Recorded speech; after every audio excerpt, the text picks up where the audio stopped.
এক ছিল এক রাখাল, যিনি হযরত সুলাইমান আলাইহিস সাল্লামের ছাগলের পাল চড়াতেন। একদিন হঠাৎ একটি নেকড়ে এসে বলল, আমাকে একটি ছাগল দাও। রাখাল বলল, এই ছাগলগুলো হযরত সুলাইমান আলাইহিস সাল্লামের, আমি শুধু তাদের দেখাশোনা করি। নেকড়ে বলল, তাহলে তুমি গিয়ে হযরত সুলাইমান আলাইহিস সাল্লামের কাছে অনুমতি চেয়ে এসো। রাখাল বলল, আমি গেলে তুমি তো বাকি ছাগলগুলোর উপর হামলা করবে। নেকড়ে বলল, আমি প্রতিশ্রুতি দিচ্ছি, তুমি না ফেরা পর্যন্ত আমি ছাগলগুলোর পাহারা দেব। যদি আমি ধোঁকা দিই তাহলে আমার বংশ ধ্বংস হয়ে যাক। রাখাল রওনা দিলেন হযরত সুলাইমান আলাইহিস সাল্লামের কাছে।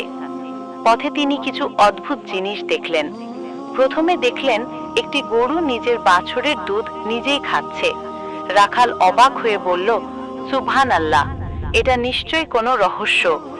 আরো কিছুদূর গিয়ে দেখলেন কিছু লোক ছেঁড়া কাপড় পরে বসে আছে, অথচ তাদের চারপাশে সোনার পাহাড়। রাখাল ভাবল, অদ্ভুত, এত ধন সম্পদ, তবুও এমন গরিবের মতো চেহারা কেন? আরো কিছু দূর গিয়ে দেখলেন একটি ঝর্ণা। দূর থেকে তার জল মিষ্টি সুরে বইছে, কিন্তু কাছে যেতেই এক তীব্র দুর্গন্ধে তিনি পিছিয়ে গেলেন। পরে তিনি হযরত সুলাইমান আলাইহিস সাল্লামের কাছে পৌঁছে সব ঘটনা বললেন। নেকড়ের জন্য অনুমতি দিয়ে বললেন, যে ছাগল চাও নিতে পারো।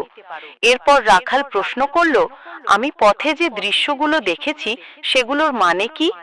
হযরত সুলাইমান আলাইহিস সাল্লাম মুচকি হেসে বললেন, এক, গরু যে নিজের বাছুরের দুধ খাচ্ছিল, এর মানে হলো এক সময় আসবে যখন মায়েরা নিজের মেয়েদের উপার্জন থেকে নিজের জীবন চালাবে, তাদের থেকে সুবিধা নেবে।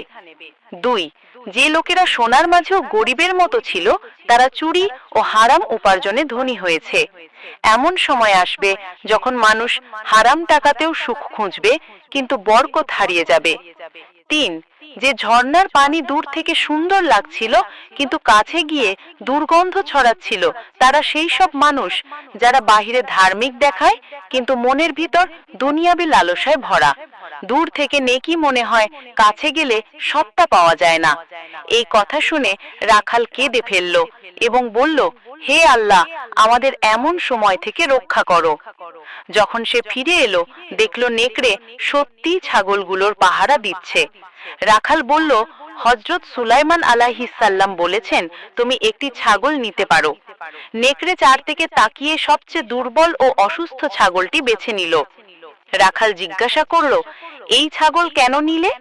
নেকড়ে বলল, কারণ এটি নিজের রবের জিকির করত